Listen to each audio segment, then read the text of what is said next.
Halo, selamat pagi bosku. Semoga dalam keadaan sehat, sukacita, tetap dijauhkan dari sakit penyakit ya bosku. Hari ini saya memberikan pandangan hukum kepada bosku. Tetap harus konsisten supaya apa? Supaya bosku sekalian bisa memahami. Karena negara kita ini negara hukum. Ya kan? Apapun yang kita lakukan pasti berkaitan dengan hukum bosku.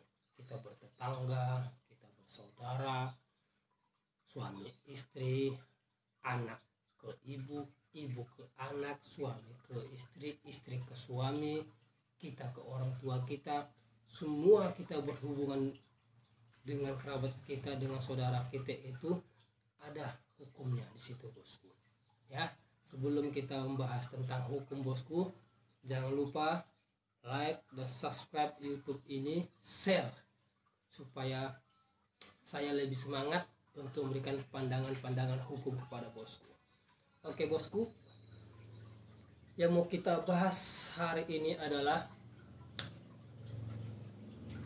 jangan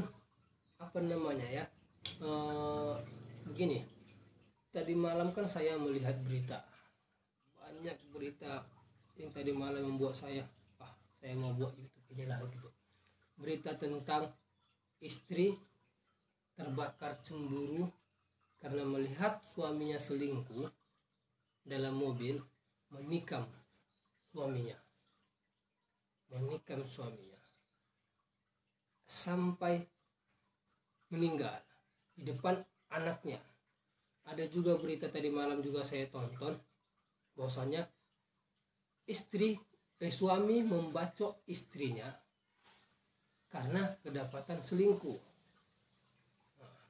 Ini memang perselingkuhan ini di dalam pernikahan ini, dalam undang-undang tidak mengenal perselingkuhan tapi perzinahan. Ini kan pelanggaran hukum bosku, pelanggaran hukum. Jadi ketika kita mengalaminya, jangan kita ambil tindakan yang seolah-olah kita berkeyakinan itu benar. Memang secara batin memang ya benar yang kita lakukan itu gitu. Ya, dia harus terima ganjarannya, dia selingkuh, dia harus terima ganjarannya. Tetapi ini kan negara hukum kita. Laporkan perzinahan biar masuk mereka berdua, suami atau istri atau selingkuhannya. Jangan kita ambil tindakan sendiri sehingga siapa yang rugi? Kita. Seperti ibu itu yang saya tonton beritanya, ibu itu menikam suaminya di depan anaknya. Suaminya meninggal, dia masuk penjara, anaknya terlantar. Jadi maksud saya di sini begini, jika ada kita lihat pelanggaran hukum, selesaikan dengan cara hukum yang berlaku. Jangan cara kita sendiri. Walaupun kita di posisi yang benar, ketika kita melakukan pelanggaran hukum itu kembali kita jadi salah. Contohnya diselingkuhin, kita orang baik, ya kan, kita sebenarnya yang benar karena diselingkuhin, ya kan. Tetapi karena perbuatan kita itu, kita tikam suami kita, jadi terjadilah pelanggaran hukum, jadi kita yang salah, jadi kita ini proses. Sama seperti untuk menagih utang juga, ya kan. Kita tahu dia itu punya utang ke kita sekian juta, tapi kita tagih tapi dia tidak mau memberikan. Jangan gegabah, jangan kita langsung ambil tindakan untuk mengancam dia, memukul dia, memaksa dia. Jangan. Ambil jalur hukumnya, gugat dia cara perdata. Kalau ada unsur di situ, unsur penipuan, jalur laporkan ke polisi.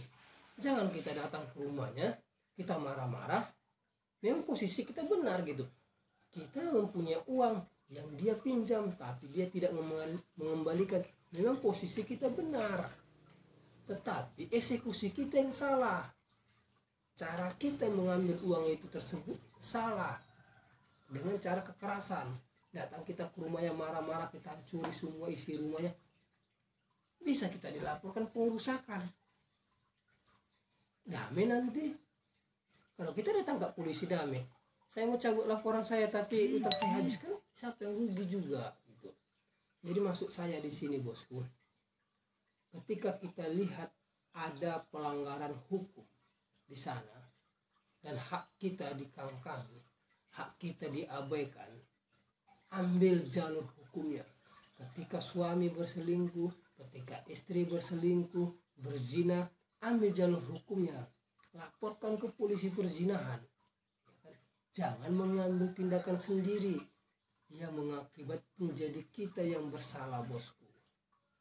Itu banyak saya lihat begitu, terlalu cepat terbakar emosi yang mengakibatkan kita kilaf, mengakibatkan kita merasa gimana ya Bang ya, terbakar rasa amarah sehingga kita bertindak di luar kewajaran. Jangan. Sama seperti yang kemarin, video kemarin juga saya upload yang tentang security, ya kan, datang pencuri ke rumah kita, ya udah kita, kalau bisa kita tangkap aja, jangan digebukin, jangan ditusuk, jadi muncul pelanggaran hukum baru gitu. Tangkap, sampaikan ke polisi. Suami berselingkuh, laporkan ke polisi. Orang tidak bayar utang, kalau ada unsur penggelapan dan penipuan di sana, laporkan ke polisi. Kalau ada unsur perdatanya, laporkan ke pengadilan, gugat. Itu jalur-jalurnya gitu. Jangan kita ambil tindakan di luar hukum, ya kan? Karena emosi kita, dia tak bayar utang, datang kita ke rumahnya, ya kan? Kita hancuri rumahnya, marah kita tarik kerannya, kita pukul dia, kita jegat dia tengah jalan, kita maki-maki. Jangan, itu bisa kita yang rugi bosku. Janganlah membuat hal yang membuat kita rugi. Kasihani dirimu. Ini jalur hukum, ini dunia hukum, ya kan? Semua bisa diselesaikan dengan hukum. Yang penting pikiran kita harus jernih, jangan gegabah. Ada suami selingkuh, laporkan. Jangan buat kekerasan.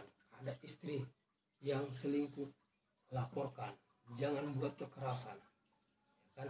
Ada orang tidak membayar utang, ambil jalur hukum, pidana atau perdatanya. Tuh, biar orang tersebut, yang hanya orang tersebut yang kena dampak pelanggaran hukum yang dia buat. Biar kita tidak terkena dampak pelanggaran hukum yang dia buat dan kita buat. Biar dia sendiri yang terkena dampak dari pelanggaran hukum yang dia buat. Jangan kita. Ya bosku ya. Itu aja video hari ini, karena saya tadi malam menonton itu sangat teriris hati saya melihat ibu-ibu karena saking emosinya dia menikam suami di depan anaknya. Sekarang dia lagi diproses hukum karena suaminya selingkuh. Memang secara emosional memang benar yang dilakukannya, tetapi ini negara hukum, tidak dibenarkan menghilangkan nyawa orang itu dengan sengaja. Kedua, bapak-bapak tersebut membacok kepala istrinya karena melihat istrinya selingkuh. Sudah berapa kali memang dilarang, tetap selingkuh dibacoknya. Sekarang dia diproses hukum, ya kan? Jadi itu yang maksud saya, ketika seseorang melanggar hukum, laporkan supaya kita tidak kena dampaknya. Oke bosku, itu saja videonya. Kita tetap semangat, tetap berpikir jernih untuk mengambil keputusan. Jangan lupa bosku, share, like, dan subscribe YouTube ini agar semakin berkembang. Oke bosku, salam.